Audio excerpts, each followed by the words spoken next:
Y&T is going to be there yesterday and today, man. Yes. They're playing Saturday night. Nice. Legend. It's really cool. And you know what? They just announced their next one, and there's a band from Texas playing called San Antonio Slayer. That's right. What an epic band. And I remember them from the old days, and then I'm looking like, who's the singer of that band? It's Jason. Jason.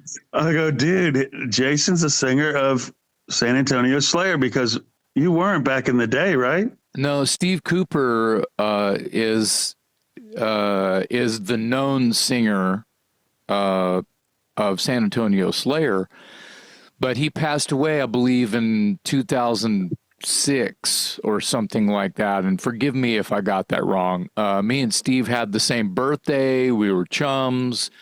Watchtower played tons of shows with San Antonio Slayer. We did the Consolidated Arts Warehouse in Houston, where the unhallowed ground that I met you upon. In 84, there was this Watchtower, San Antonio Slayer, and Hellstar at the Consolidated Arts Warehouse. So I've been, I've known the SA Slayer dudes the whole time and been doing shows with, the guys and projects with the guys. And they said, well, a lot of people have been knocking on, Don Van Staveren, the bass player, who's been in Riot, the latest version of Riot, for 30 years or whatever. And he's like, okay, well, let me, circle my wagons and think about it. And everyone kept bringing my name up. So not making it about me, but yes, I am going to be there. I'm going to be there next year with SA Slayer. Yes. I was like, here's Jason, another project, another for his mind, like his computerized mind that has 1,000 songs plus 10,000. It's just like, oh my God, this guy is just so incredible. I'm like, Jason McMaster. I've got 1,000 water pistols. I said water pistols, and I'm just, I'm not annoyed by it. It's supposed to be fun, right? So. But you're not wrong.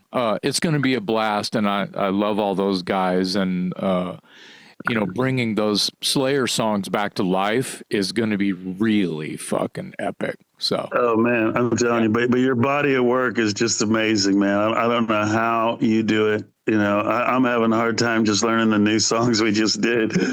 Speaking of, let's get into Jeopardy Room, because it is a beast.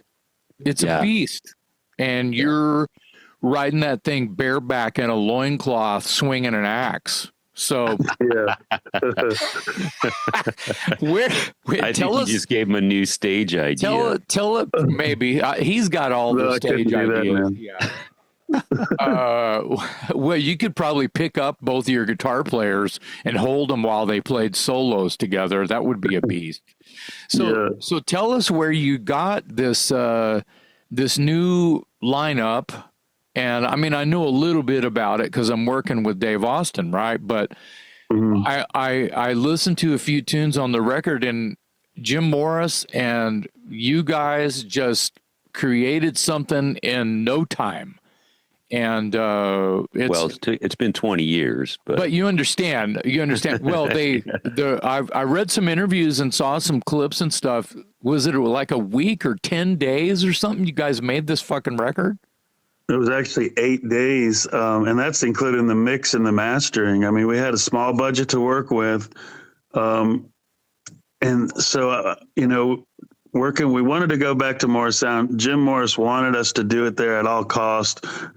So we knew if we did, and Jim, he's a businessman, he had to work fast.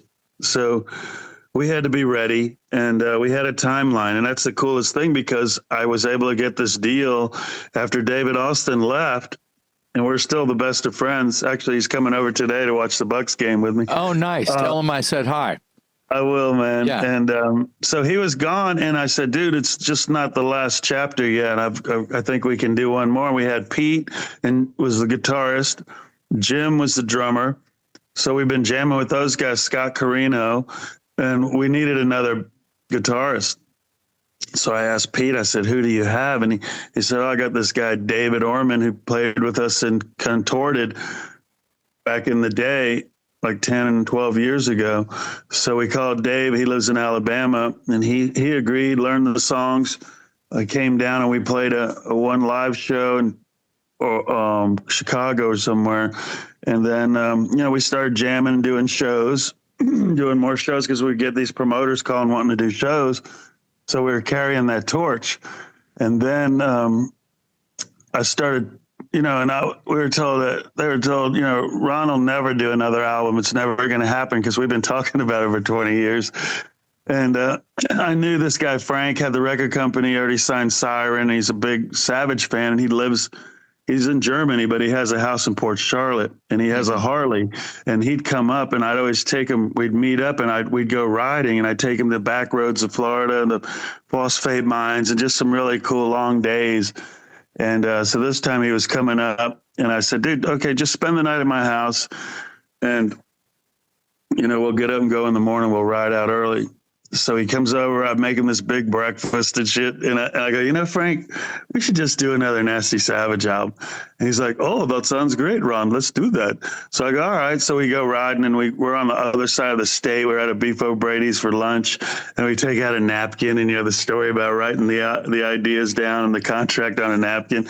And that's pretty much what we did. We agreed to it, and I was able to tell the guys, we're doing a fucking record, man. We're really going to do this. And we have a timeline to be done by October, because we're going to play this, keep it true. And they're going to celebrate the album and the band, and it's going to be released. And so we're like, wow, we have to do this.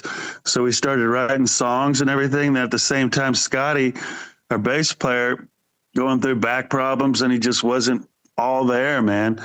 And he bowed out right when we were getting ready to sign a record deal, and we had to go to 2 Minutes to Tulsa to a show. So I'm like, oh shit, we need to find another bass player. And I put out a thing on Facebook. I said, hey, who's the best, hottest bass player in town for a project that I have? I didn't say it was Nasty Savage. And James Murphy from, James Murphy's played in Death and Obituary and Testament. He messaged me and said, hey, call Kyle Sokol. And I go, cool. I go, do you have his number? He gave it to me. I called Kyle. So he's like, oh, hell yeah, I know who you are, man. I'm a big fan of Nasty Savage. He's the bass player also for Nocturnus.